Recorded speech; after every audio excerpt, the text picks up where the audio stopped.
The screen of my phone lit up during our team lunch.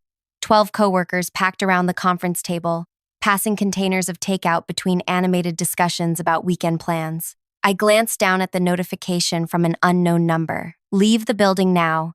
Don't tell your coworkers. My heartbeat quickened. I read it again, waiting for a follow-up text that never came. Around me, Micah from accounting was describing his disastrous blind date, while Evelyn nodded sympathetically. Director Prentice leaned against the doorframe, laughing at someone's joke. Just a prank, I told myself. But something about the message's urgency made my skin prickle. Finley, you're quiet today, Prentice commented, those calculating eyes landing on me. Not enjoying the celebration lunch I ordered for everyone? The same lunch she'd insisted we all attend. The same lunch that kept the entire team on the 14th floor together. Sorry, I muttered, sliding my phone into my pocket. Just checking something. The room's temperature seemed to drop. 6 months as research division lead, and I still felt Prentice watching my every move. Yesterday's discovery burned in my mind. Financial records showing millions diverted from safety testing into offshore accounts. Records I wasn't supposed to access. I stood casually. Need some air. Back in 5. Prentice's expression shifted subtly. Everything all right? Fine, I replied, avoiding eye contact with anyone. Just need to stretch my legs. Walking, not running, to the elevator felt like wading through water. Each step measured, each breath controlled. The security desk was empty, unusual for midday. When the elevator doors opened to the lobby, I saw them. Men in tactical gear positioned near the entrance, trying to look inconspicuous among the potted plants and leather seating areas. I veered toward the service exit instead, pushed through the door, and stepped into the alleyway. The moment my foot hit the pavement, a deafening alarm blared from the building behind me. Heavy security shutters slammed down over every exit. I'd made it out by seconds, but my entire team was now locked inside. I'll never forget what I saw when I turned back. Through the only window without shutters, 14 floors up, Director Prentice stood watching me. When our eyes met, her expression transformed from shock to murderous rage. She pressed her palm against the glass, mouthing 3 words I could read even from the street. I'll find you. Before I continue, I need to say something. Many people listen to these stories but scroll away without subscribing. If what you're about to hear grips you, and believe me, what happened next changed everything. Take a second to like and subscribe. Because once you hear how this unfolds, you'll want to know when similar stories drop. My name is Finley Ash. 6 months ago, I became the youngest research division leader at one of the nation's premier biochemical facilities. My specialty? Developing enzymes that neutralize industrial toxins in soil. My work could potentially save ecosystems destroyed by chemical waste, if it ever saw the light of day. The thing about me that Director Prentice underestimated? I never forget details. Ever. It's both my gift and my curse. I remember conversations verbatim from years ago. I recall numbers after seeing them once, and I never, ever forget a betrayal. Standing in that alley, watching tactical teams surround the building where my colleagues remained trapped, I knew I needed to disappear. The weight of the flash drive in my bra felt suddenly heavier, the one containing copies of every document I'd discovered yesterday. Evidence of what our Environmental Restoration Division was actually developing, a military-grade contaminant designed to render soil unusable for generations. I ducked behind a dumpster as more vehicles arrived, black SUVs with tinted windows. Men in suits emerged, flashing badges at local police. Whatever was happening wasn't just company security. This was federal. My phone vibrated again. The same unknown number. Royal Gardens Metro Station. Northwest entrance. 20 minutes. Look for the blue cap. Who was this person? How did they know? Questions swirled as I pulled my jacket hood up and began walking, not toward the metro, but in the opposite direction. Trust nothing. Verify everything. I slipped into a corner store 3 blocks away, purchased a baseball cap, sunglasses, and a prepaid phone with cash. In the bathroom, I twisted my auburn hair into a tight bun, hiding it completely under the cap. The store's TV was tuned to local news. No breaking reports about my building yet. Whatever was happening was being contained. That scared me more than an all-out evacuation would have. 15 minutes left to make the meeting. Still uncertain if I should go. My mysterious texter had saved me from whatever was happening inside, but that didn't mean they were on my side. I used the prepaid phone to call an old college friend who worked in cybersecurity. Veda, it's Finley. I need help, no questions. Finn? What's wrong? You sound... The number that just texted me.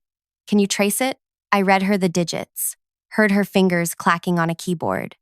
That's weird. It's bouncing between towers. Almost like, Finn, this looks like a government-grade anonymizer. My mouth went dry. Law enforcement? Could be. Or intelligence. Finn, what's going on?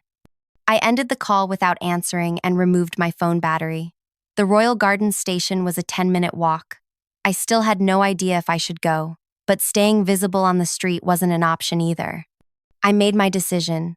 Approaching the metro station from the opposite side, I watched the northwest entrance from across the street for 7 full minutes.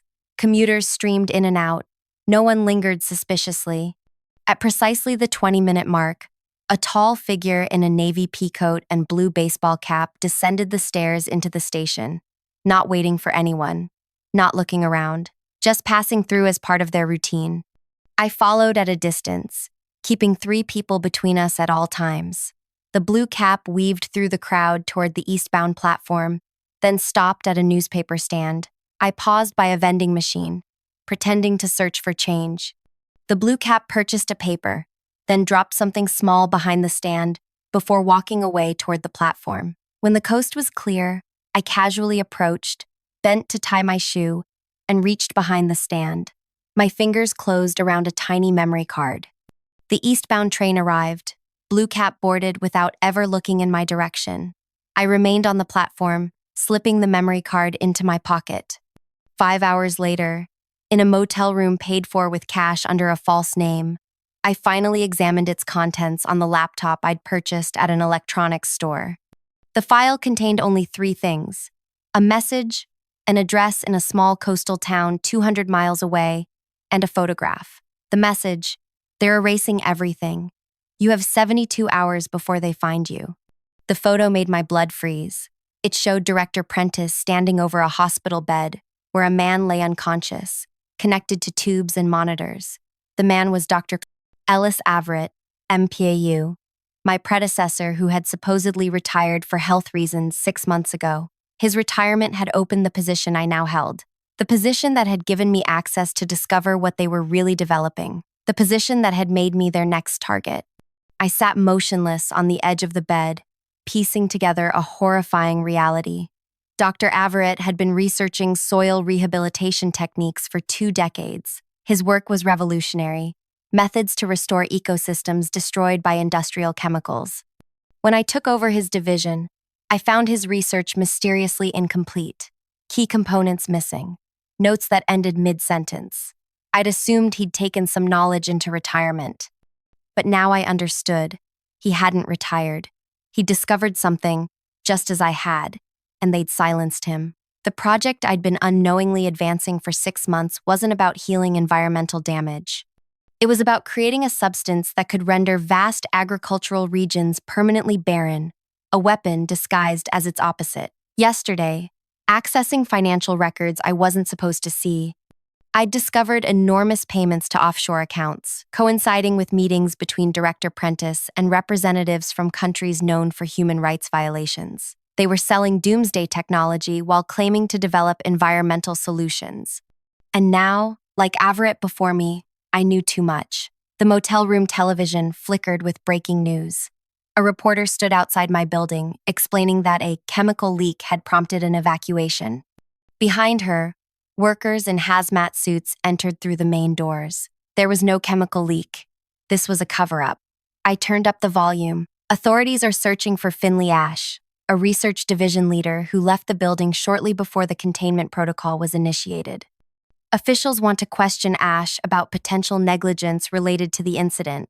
My driver's license photo filled the screen. Just like that, I'd gone from respected scientist to fugitive. The narrative had been flipped. I wasn't the whistleblower. I was being framed as the perpetrator. My phone, the new prepaid one, buzzed with a text from Veda. They came to my apartment asking about you. Said you sabotaged equipment. Finn, what did you do? I stared at the message, a chill spreading through my body. They had already tracked my call to Veda. They were moving faster than I'd anticipated. I had to make a choice: run to the coastal address from the memory card, or try to gather more evidence to clear my name. Either way, I needed to disappear completely. Now, and somewhere in the shadows, watching this unfold, was the person in the blue cap, my unknown ally in this nightmare, or perhaps my unseen puppeteer. I'd need to become a ghost, someone without digital footprints or paper trails. I checked out of the motel before dawn, leaving the prepaid phone in a trash can 2 miles away. The coastal address was my only lead, a lifeline thrown by someone who, for reasons I couldn't fathom, wanted to help me. I purchased a bus ticket to a town 30 miles short of my actual destination. From there, I'd find another way forward, harder to track. During the 6-hour journey, I kept my cap pulled low, avoiding eye contact with other passengers. The driver announced stops in a monotone voice while I stared out the window, watching the urban landscape gradually surrender to rolling farmland. Farmland that people like Director Prentice were plotting to destroy. My mind drifted to when I first met her 9 months ago. The interview process had been grueling, 5 rounds of technical assessments and personality evaluations. When she'd finally offered me the position, her words still echoed in my memory. Your predecessor built this division, but you, Finley, you'll transform it. Your insight into enzymatic remediation techniques is exactly what we need to take this work to the next level. I'd been so proud, so honored. My parents, both school teachers who'd sacrificed everything for my education, had cried when I called with the news. After 15 years of study, research, and working my way up through lesser labs, I'd finally reached a position where my work could make a global difference. What a cruel joke it all seemed now. The bus lurched to a stop at a roadside diner. 30-minute break, the driver announced. Departing at 2:15 sharp, I needed to stretch my legs but hesitated at the thought of security cameras. Still, remaining on an empty bus might draw attention. I disembarked last, keeping my face angled away from the diner's entrance camera. Inside, fluorescent lights buzzed overhead as bleary-eyed travelers lined up for coffee and prepackaged sandwiches. I ordered a black coffee and took it to the farthest booth, positioning myself with my back to the wall, facing the entrance. A television mounted above the counter played a news channel. The volume was low, but I could read the ticker at the bottom. Manhunt continues for scientists linked to laboratory containment breach. My hands trembled slightly, coffee threatening to spill. I set the cup down and focused on steadying my breathing. A woman slid into the booth across from me. Don't react, she said quietly. Keep looking normal. My muscles tensed. She was perhaps 50, with silver-streaked black hair cut in a practical bob. Nothing about her appearance suggested law enforcement or government agent. She wore hiking boots, khaki pants, and a faded denim jacket. Who are you? I whispered, calculating the distance to the emergency exit. Someone who worked with Ellis Everett before you. She placed a napkin on the table and slid it toward me. My name is Thea. I sent the text message yesterday. My pulse quickened. The blue cap at the metro? She nodded once. We don't have much time. You need to understand what you've stumbled into. They're developing environmental weapons, not restoration technology, I said, and selling them to foreign powers. Thea's expression darkened. That's just the surface. The project has a name, Operation Fallow Earth. It's designed to create targeted agricultural collapse in specific regions. The enzyme you've been perfecting doesn't just contaminate soil, it spreads through groundwater, multiplies, and adapts to different conditions. Cold dread settled in my stomach. That's not possible. The molecular structure would break down after Phalant. That's what we all thought, until Ellis discovered they'd spliced in self-replicating genetic material. Your division was solving the final piece, creating a delivery method that appears benign, a Trojan horse. I thought about the countless hours I'd spent in the lab, refining enzymatic structures, believing I was helping to heal poisoned ecosystems. All along, I'd been perfecting a doomsday weapon. Why would they do this? I asked, struggling to process the magnitude. Control, Thea said simply. Create artificial scarcity. Destroy competitors' agricultural capability.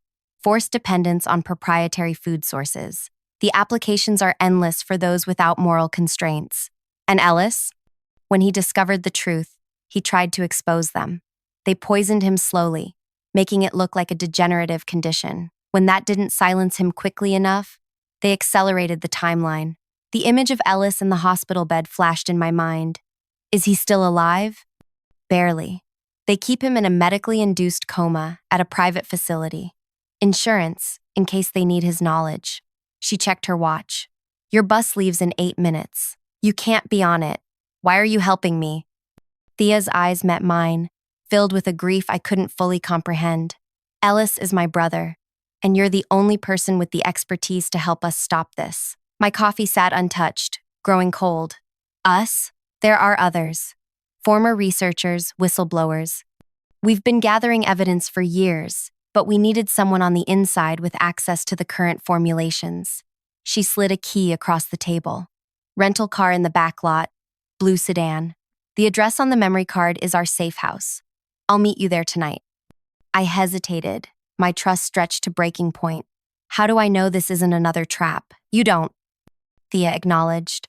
But consider this. If I wanted to turn you in, I wouldn't be sitting here while federal agents swarm your original bus destination. They tracked your ticket purchase.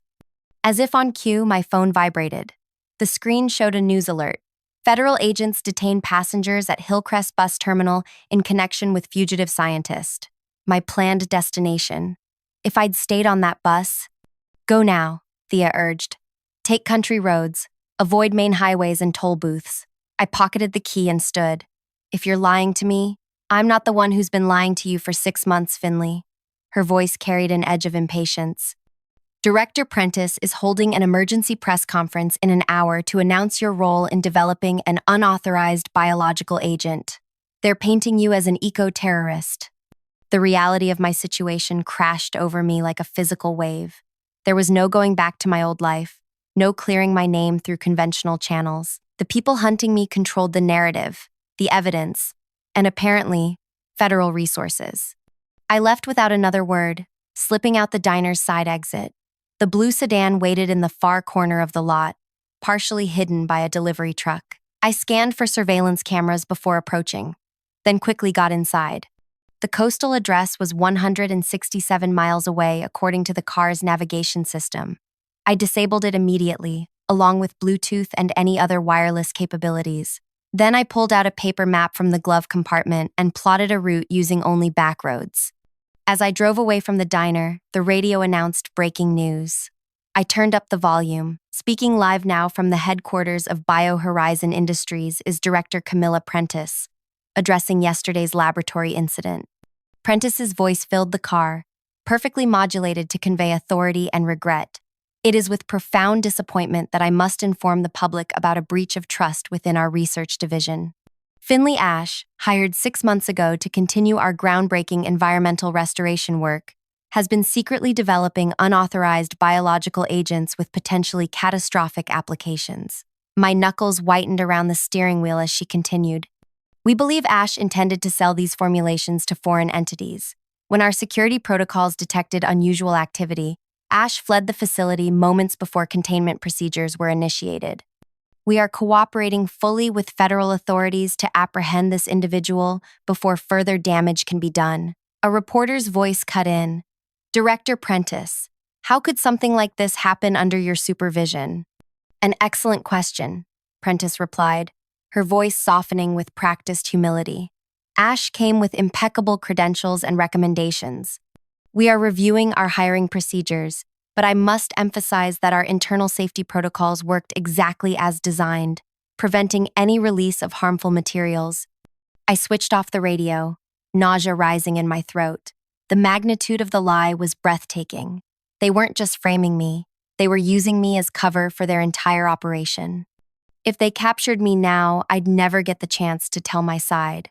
I'd be disappeared, just like Ellis Averett. The rural landscape blurred past my windows as I pressed harder on the accelerator.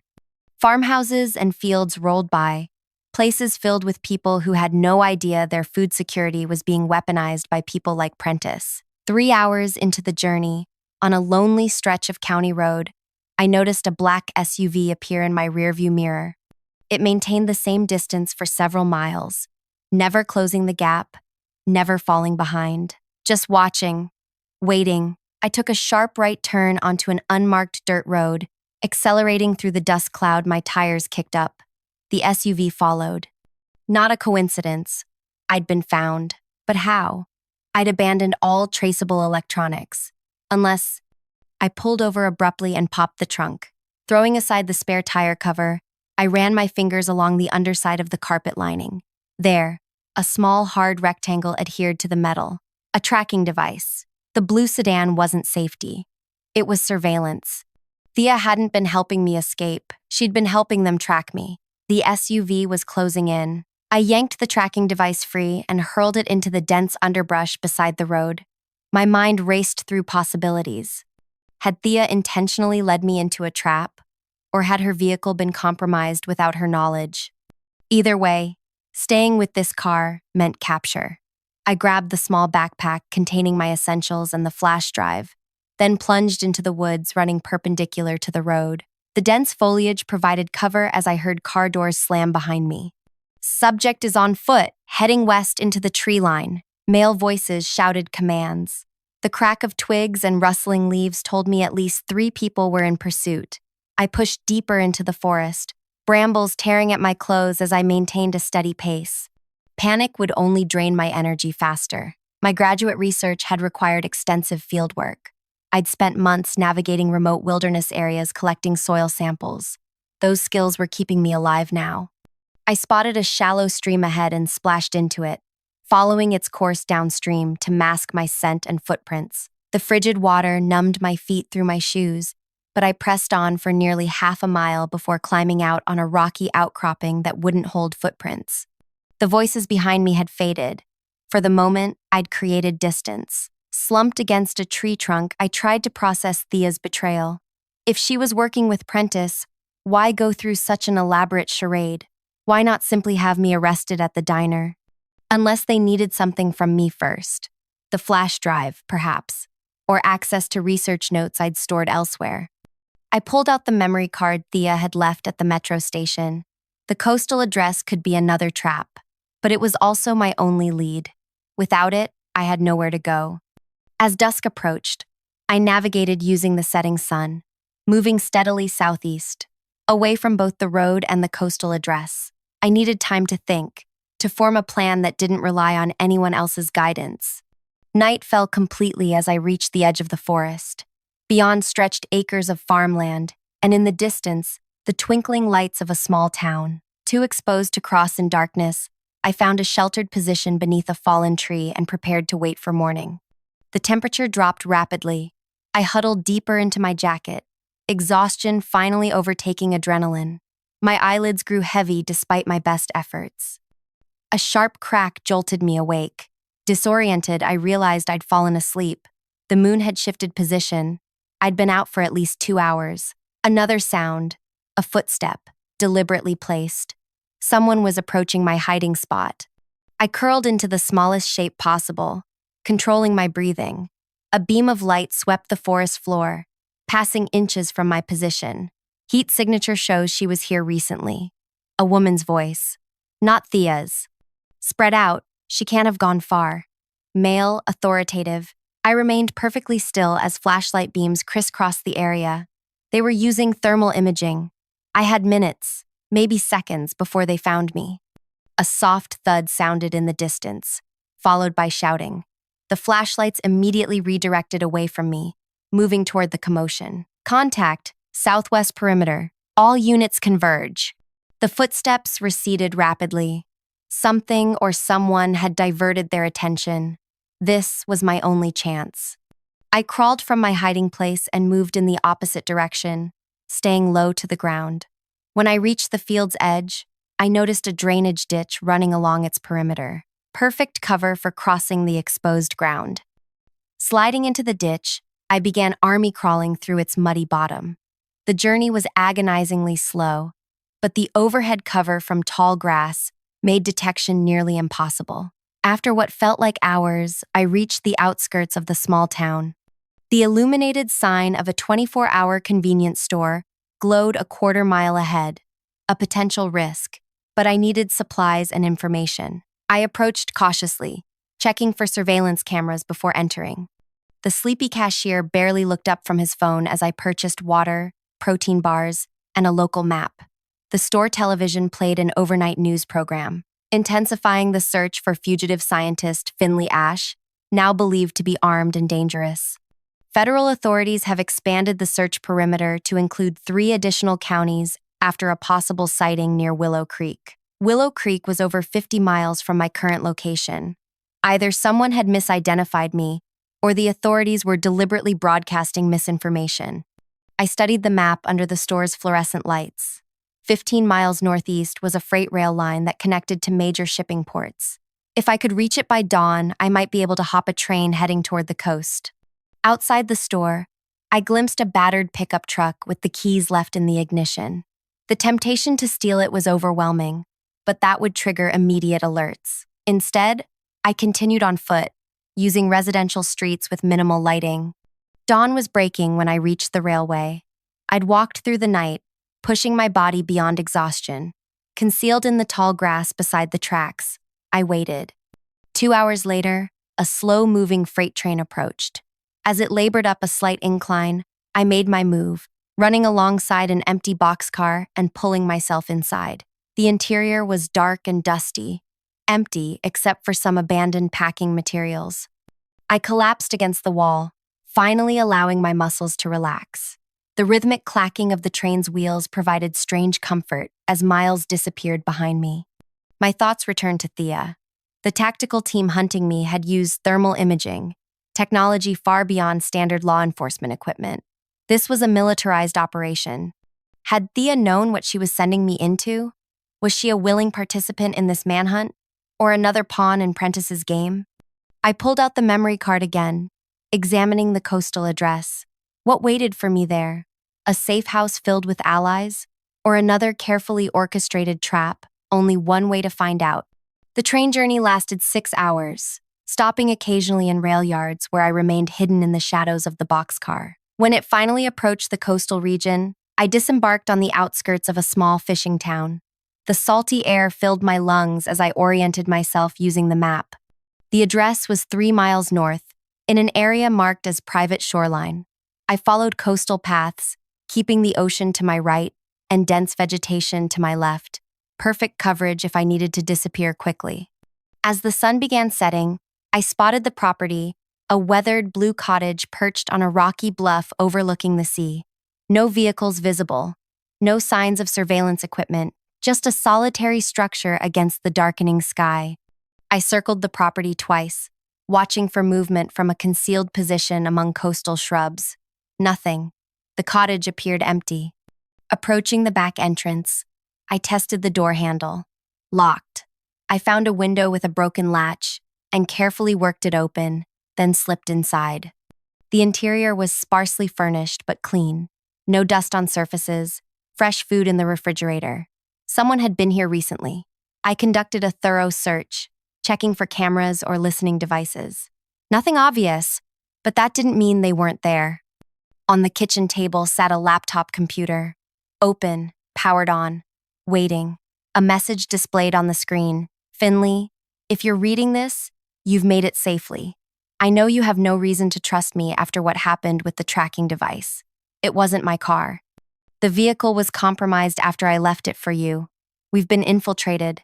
Trust no one until you've viewed the enclosed files. The password is the name of Ellis's first research station in Argentina. You visited it during your doctoral work. I stared at the message, conflicted. How would Thea know about my doctoral research?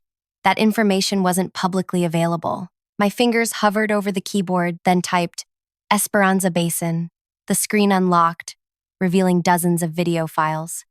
The first was security footage from our research facility, specifically, the conference room where our team lunches were held. The timestamp showed the day of my escape. Director Prentice stood at the head of the table, addressing my colleagues. Today's demonstration will prove conclusively that our formulation works exactly as designed, she was saying. The containment protocol will simulate actual deployment conditions. Your participation is crucial to the final testing phase. My blood ran cold. The chemical leak hadn't been a cover story invented after my escape. It had been planned all along. They had gathered my entire team in that room intentionally. I clicked on the next file. A grainy video showed Ellis Everett speaking directly to the camera, his face gaunt, but his eyes clear and focused. If you're watching this, I'm likely dead or still being held in medical containment. My name is Ellis Everett. Until 6 months ago, I led research at BioHorizon Industries' Environmental Division. What I'm about to share will sound like the ravings of a paranoid mind. I only ask that you review the supporting documentation before making that judgment. Ellis detailed the evolution of Project Fallow Earth, PST, how it had begun as legitimate research into soil remediation, but had been gradually corrupted under Prentice's leadership, how research findings were manipulated, data falsified, and dangerous components introduced without the knowledge of most team members. They needed specialists who wouldn't recognize the broader implications of their individual contributions, Ellis explained. Compartmentalization allowed brilliant minds to unwittingly create something monstrous, just as I had done. The final video was the most disturbing. Dated 3 weeks earlier, it showed Prentice meeting with uniformed military officials from countries known for human rights violations.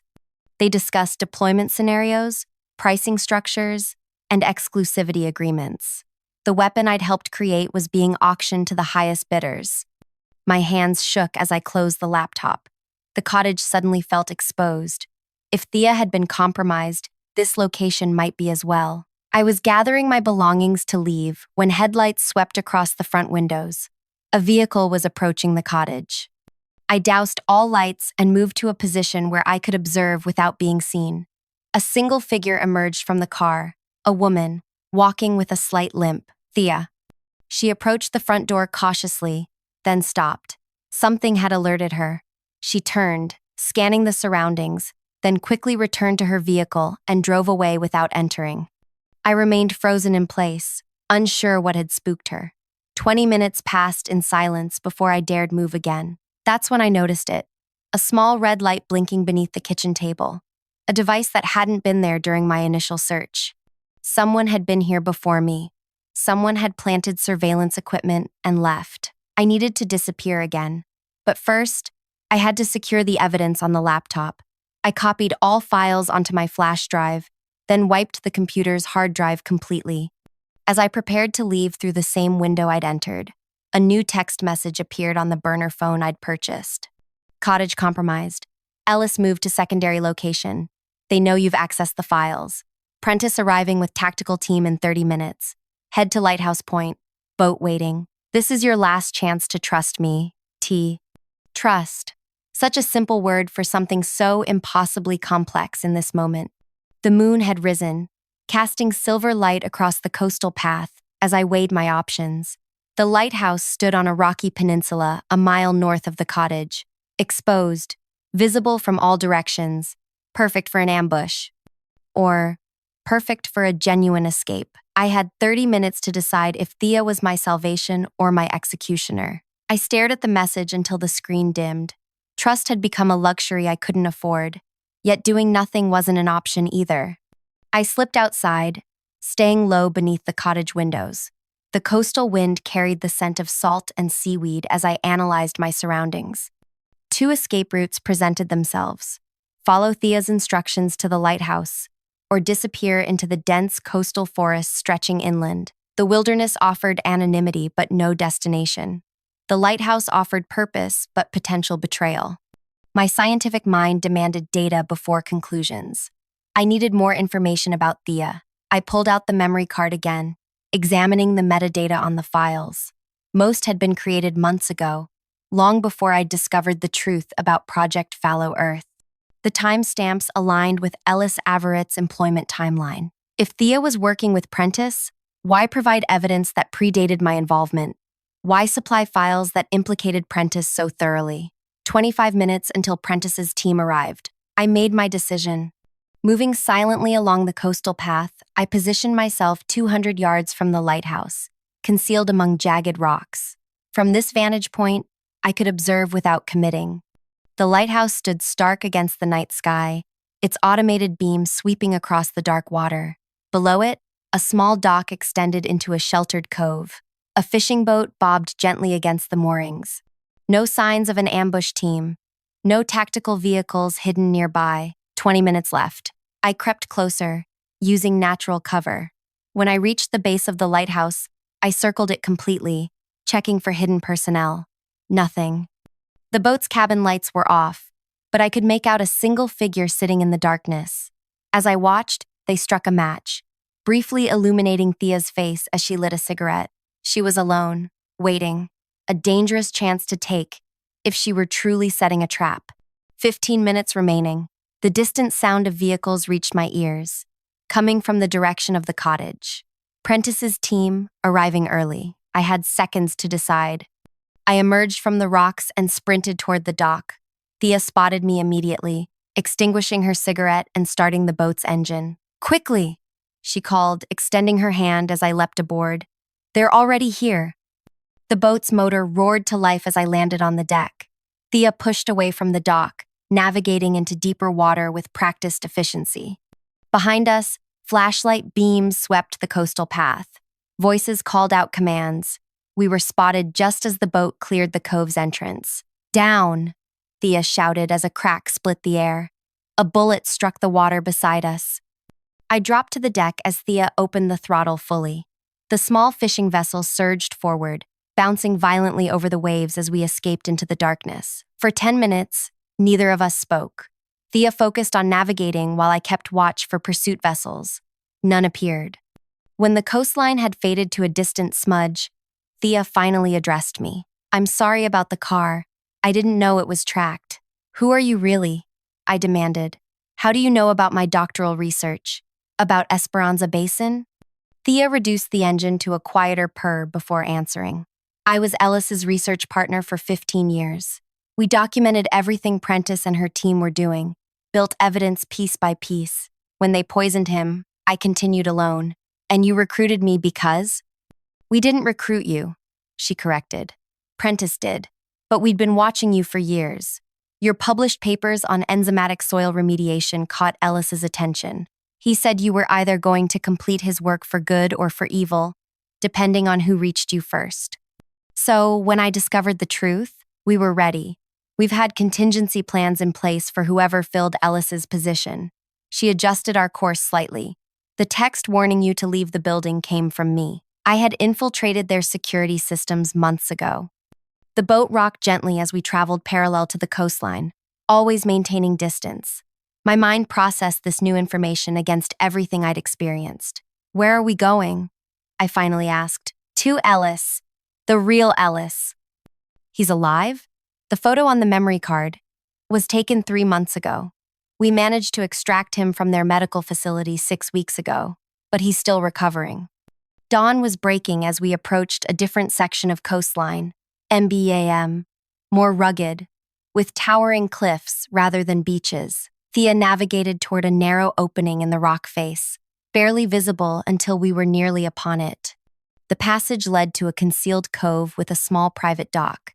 Camouflaged among the rocks and trees stood a modern structure of concrete and glass, architecture designed to blend with the natural surroundings. "Our research station," Thea explained as she cut the engine.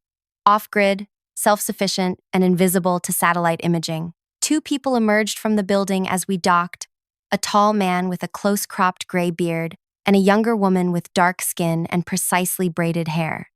"This is Dr. Nora Kellis, our biochemical engineer," Thea introduced, "and Dr. Malik, our security specialist."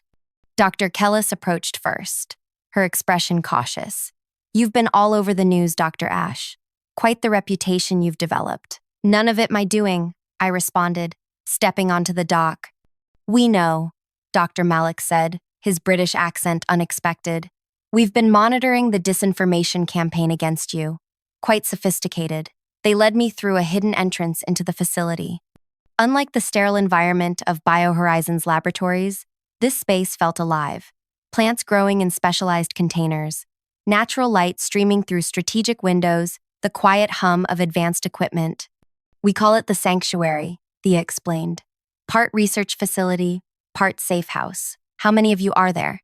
17 former BioHorizon scientists and researchers. Dr. Kellis answered. All of us discovered pieces of Project Fallow Earth. All of us were targeted in various ways when we raised concerns. We entered a large central room filled with monitors displaying news feeds, scientific data, and surveillance imagery.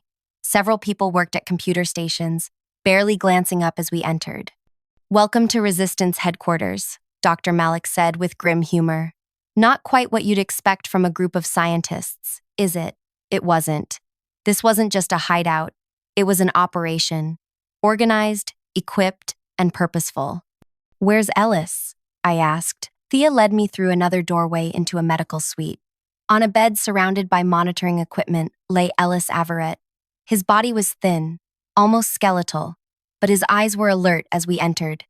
Finley Ash, he said, his voice surprisingly strong despite his frail appearance. I hoped you'd make it. Dr. Averett.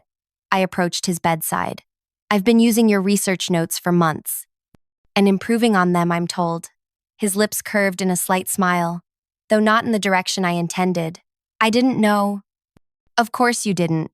He waved away my apology. Compartmentalization, the perfect tool for turning good scientists into unwitting accomplices. Over the next hour, Ellis filled in the gaps in my knowledge. Project Fallow Earth had evolved from a legitimate soil remediation program into a weaponized system capable of rendering agricultural land sterile for decades. The modifications I'd made, believing I was improving environmental restoration capabilities, had actually enhanced its destructive potential. The enzyme's delivery mechanism was the final challenge, Ellis explained. They needed a way to introduce it that wouldn't trigger immediate detection. Your work on encapsulation techniques solved that problem. My stomach twisted with the realization. The celebration, lunch, the day I received the text message, was that, a field test, Thea confirmed, using your colleagues as test subjects for exposure levels. Horror washed over me. Are they alive but quarantined? Dr. Kellis interjected. Prentice is monitoring them for symptoms, cellular changes, immune responses. Your team became living test subjects. The magnitude of Prentice's betrayal left me speechless. Not just of me, but of an entire division of scientists who had trusted her leadership. Why would she risk exposing her own facility? I finally asked. Controlled testing environment, Ellis replied. And expendable personnel who already had security clearances. Perfect conditions for a final verification before selling to international clients. Dr. Malik approached with a tablet displaying satellite imagery. Prentice has scheduled demonstrations for potential buyers next week. 3 locations, all on American soil, disguised as environmental remediation projects. I studied the coordinates. All 3 were agricultural regions crucial to food production. They're going to contaminate our own farmland as a sales demonstration. I couldn't mask my disbelief. Small areas, easily contained in their view, Thea explained. But our analysis suggests the enzyme will spread much further than their models predict. Once released, it could affect thousands of square miles through groundwater migration. We need to stop them, I said, the words feeling inadequate against the scale of the threat. That's why you're here, Ellis replied. You understand the enzyme structure better than anyone, even me. You need to develop a neutralizing agent. I'd need samples, equipment, data. We have everything, Dr. Kellis interrupted, including samples of your most recent formulations. The question is whether you can create a countermeasure before the demonstrations begin. How long do I have? 5 days. An impossible timeline for normal research. But these weren't normal circumstances. Show me the lab, I said. The next 72 hours passed in a blur of intensive work. I slept in short bursts, often at the workstation. The sanctuary's facilities were remarkable. Equipment I'd never seen outside of elite research institutions. Computing power that could process complex molecular simulations in minutes instead of days. Dr. Kellis worked alongside me, her expertise in biochemical engineering complementing my knowledge of enzymatic structures.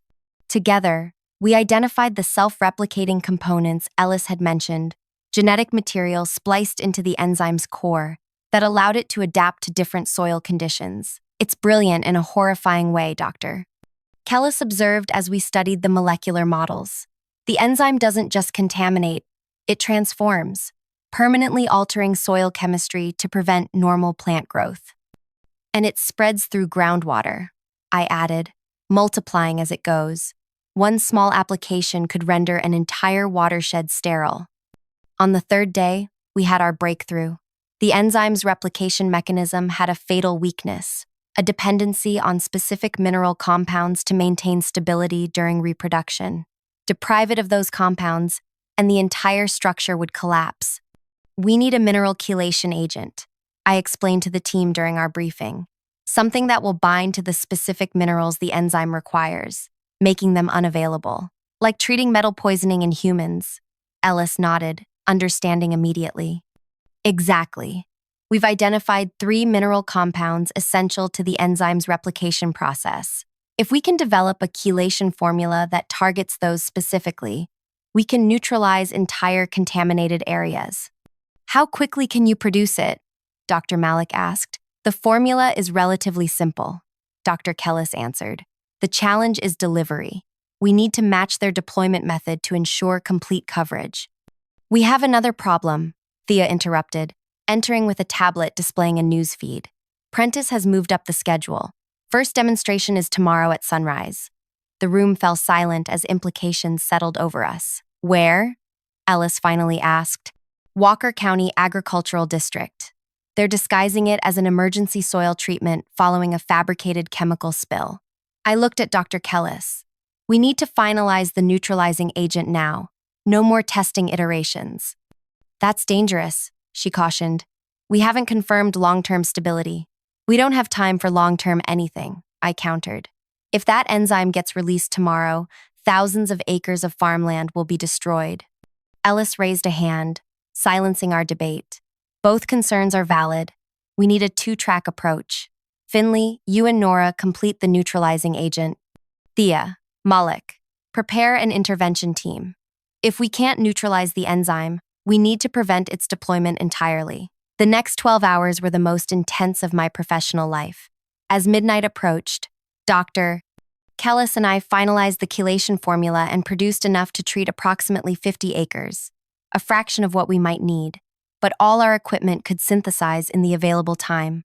Meanwhile, Thea and Dr. Malik prepared tactical equipment I never expected to see scientists handling with such proficiency. You're not just researchers, are you? I asked Thea as she checked what appeared to be communications gear.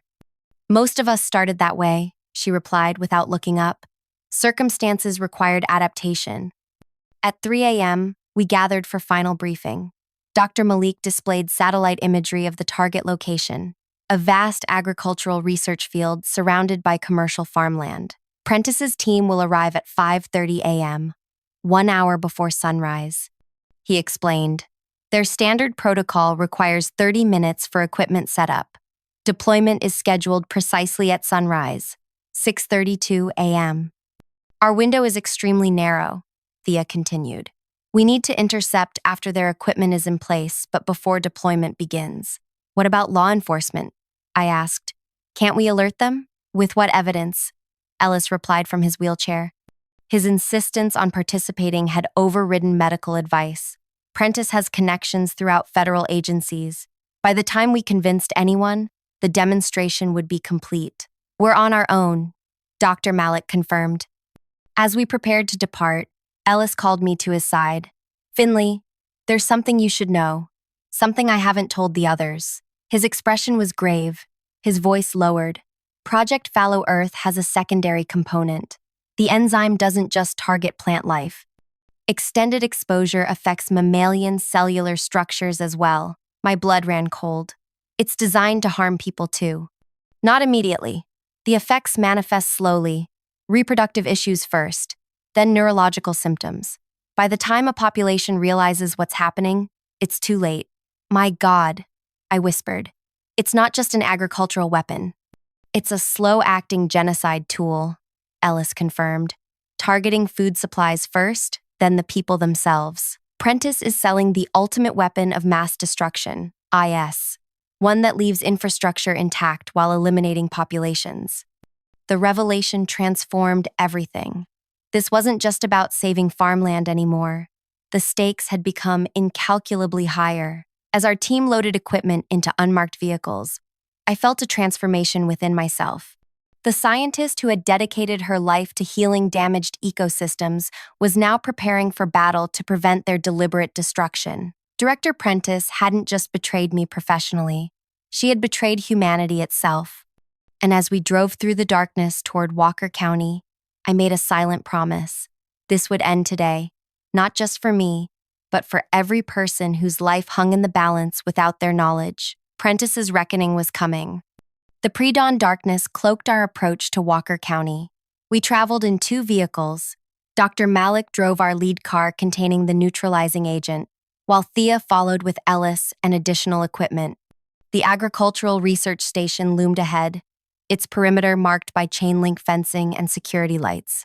2 entrance points, Dr. Malik observed, passing me a pair of night vision binoculars. Main gate is guarded. Service entrance on the east side appears minimally secured. I scanned the facility. Several vehicles were already parked near a central building, black SUVs with tinted windows and a large truck with equipment loaded in its bed. Prentice had arrived early. "They're ahead of schedule," I warned, checking my watch. 5:12 a.m. We have less time than we thought. Dr. Malik parked in a grove of trees a quarter-mile from the facility. Thea pulled in beside us, and we quickly unloaded our equipment. "Remember," Ellis said as we gathered for final instructions, "our primary objective is preventing the enzyme deployment. Confronting Prentice is secondary." But for me, the 2 objectives had become inseparable. The woman who had manipulated me, endangered my colleagues, and planned ecological devastation needed to face consequences. We approached the east fence under cover of darkness. Dr. Malik produced specialized cutting tools, creating an opening large enough to pass through. Inside the perimeter, we split into 2 teams. Thea and Dr. Malik would secure the deployment equipment, while Ellis and I would locate Prentice and the enzyme containers. "Comm check," Thea whispered, adjusting her earpiece. We all responded in sequence. 4 scientists playing at infiltration. The absurdity wasn't lost on me, but desperation had transformed us all. "Central field, 2 o'clock, Ellis directed, pointing toward figures moving around what appeared to be spraying equipment. Standard agricultural dispersal system. We moved silently through rows of experimental crops, using their height as cover. As we drew closer, voices became distinguishable. "Calibration complete," a male technician called. "Ready for loading." "Proceed with container transfer," replied a voice I instantly recognized. Director Prentice stood beside the spraying equipment, tablet in hand, directing the operation with clinical detachment. 4 large canisters were being wheeled toward the sprayer, each containing enough of the enzyme to contaminate hundreds of acres. "Dr. Malik, status?" I whispered into my communicator. "In position near the control panel," came the response. "Ready to disable on your mark." I glanced at Ellis, who nodded grimly. "Remember the sequence," he reminded me. "Disable equipment, neutralize samples, secure evidence." The eastern horizon had begun to lighten imperceptibly. We had perhaps 20 minutes before the scheduled deployment. "Execute," Ellis commanded. Dr. Malik's team moved first.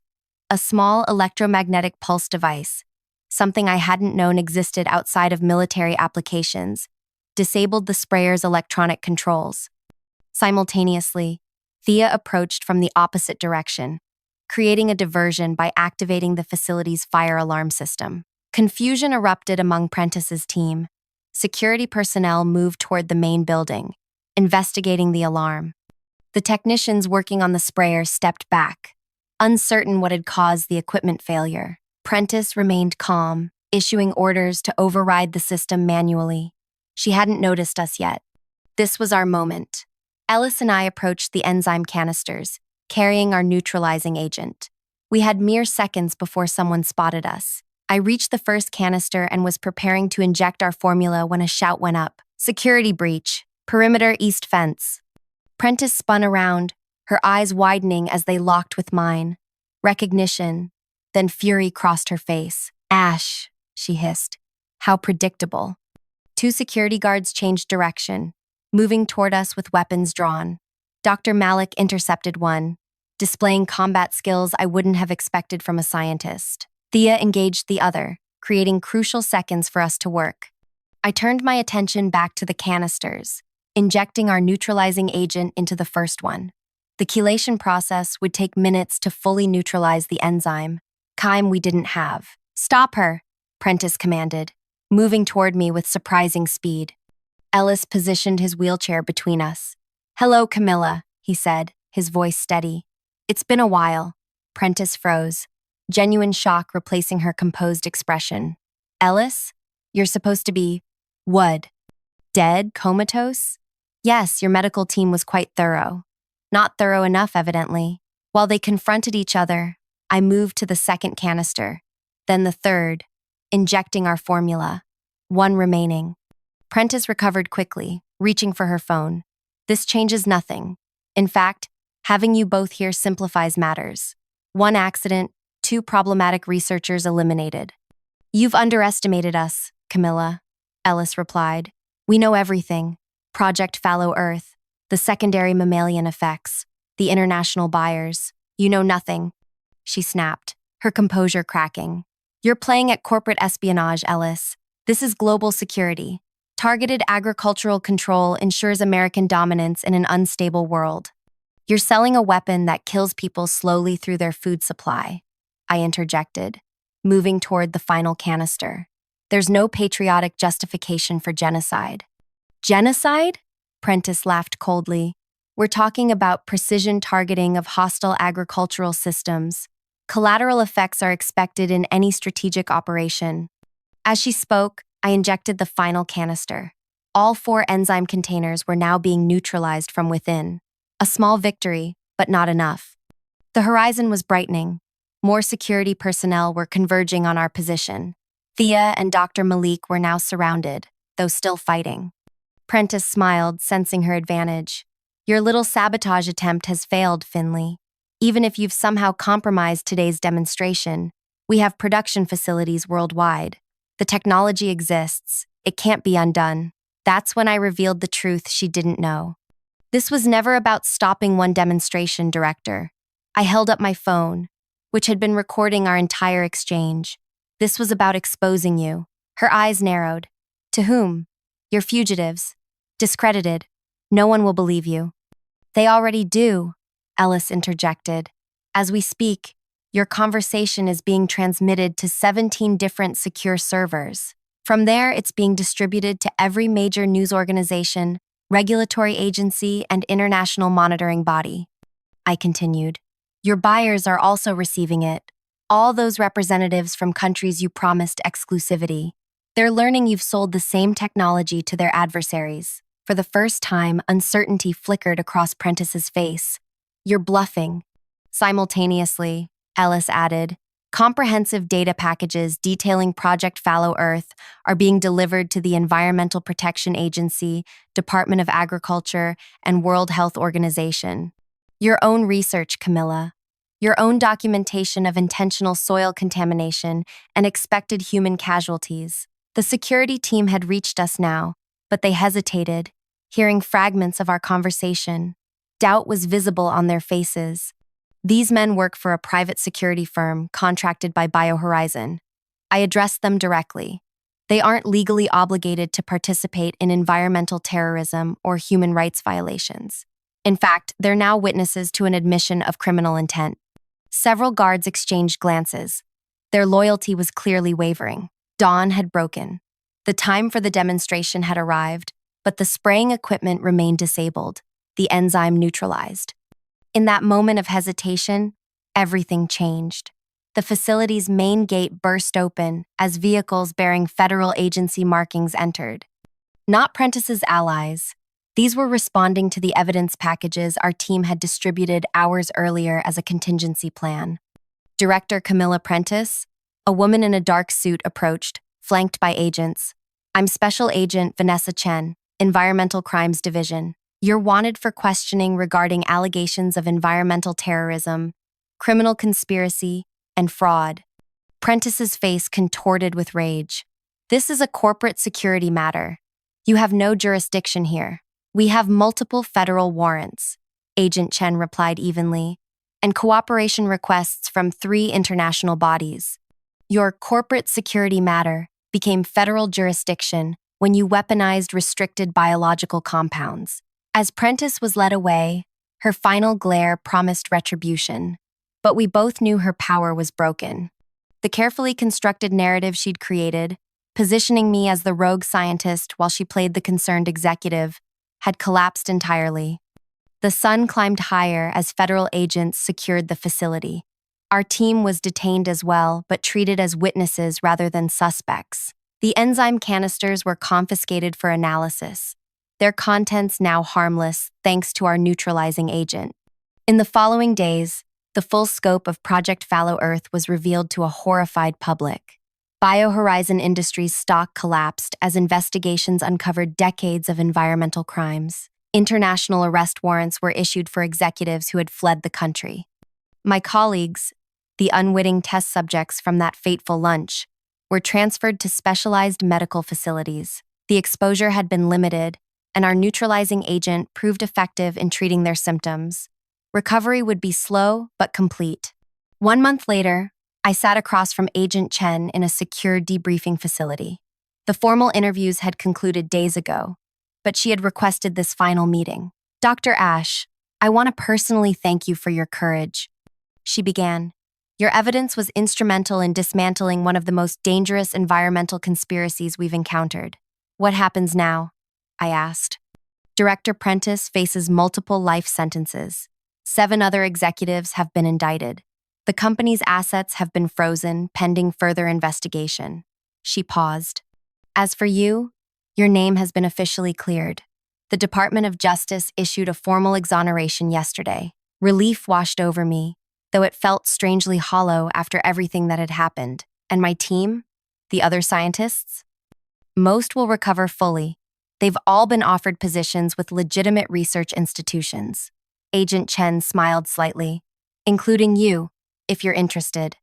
The Environmental Protection Agency is establishing a new division focused on soil remediation technologies.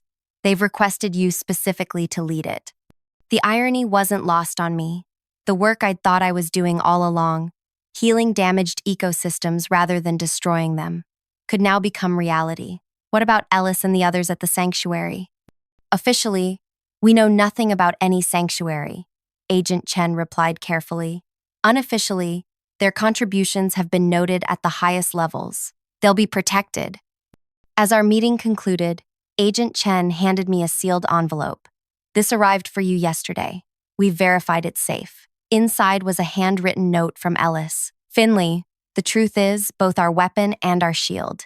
You wielded it perfectly. The sanctuary remains if you ever need it. The door is always open. 2 days later, I stood on the steps of the federal courthouse after providing final testimony against Prentice. Reporters called questions from behind barriers. Cameras flashed. For weeks, I had been the scientist who exposed an international conspiracy, my face appearing on news broadcasts worldwide. But as the media circus continued, I realized something profound. The revenge I had initially sought against Prentice for framing me had transformed into something far more important: justice for the environment and the communities who depended on it. My personal vindication was merely a footnote in a larger story about corporate accountability and scientific ethics. The text message that had saved me that day had set in motion not just my survival, but the prevention of global catastrophe. As I descended the courthouse steps, a familiar figure waited beside a nondescript car, Thea, now serving as liaison between former BioHorizon scientists and federal investigators. Ready to disappear for a while? She asked as I approached. I nodded, suddenly exhausted by the public scrutiny. More than ready. Ellis has set up a new research facility, off the books but with unofficial government blessing. Real environmental remediation this time. No more compartmentalization, I asked. Complete transparency, she confirmed. Every scientist knows exactly what they're working on and why. As we drove away from the courthouse, I watched the city recede in the side mirror. My thoughts returned to that moment in the break room, unwrapping my sandwich, receiving the text that changed everything. One simple warning had cascaded into the exposure of a global conspiracy. One moment of trust in an anonymous message had prevented ecological disaster. If you've stayed with me through this story, you understand the power of truth, how it can be buried, distorted, but never permanently silenced. Like those environmental enzymes I once studied, truth finds a way to persist, to spread, to transform landscapes. For those listening who face their own moments of decision, when staying silent seems safer than speaking up, remember that courage isn't about fearlessness. It's about acting despite fear. It's about trusting that one voice, one action, one moment of bravery can trigger consequences beyond imagination. Director Prentice never understood that attempting to bury the truth is like trying to contain an enzyme designed to spread. The harder you work to suppress it, the more dramatically it eventually emerges. My name is Finley Ash. I was nearly erased, my reputation destroyed, my life threatened, my work corrupted. Instead, I became the catalyst for exposing one of history's most dangerous environmental conspiracies. All because I chose to trust a text message from an unknown number during my lunch break. If you found yourself holding your breath during any part of this story, if you felt that surge of satisfaction when justice finally arrived, take a moment to like and subscribe. More stories of ordinary people facing extraordinary circumstances are waiting to be told. Moments when a single decision changes everything. Because sometimes, the most important message you'll ever receive comes when you least expect it, from someone you don't know, telling you to walk away from everything familiar into an uncertain future. And sometimes, trusting that message makes all the difference.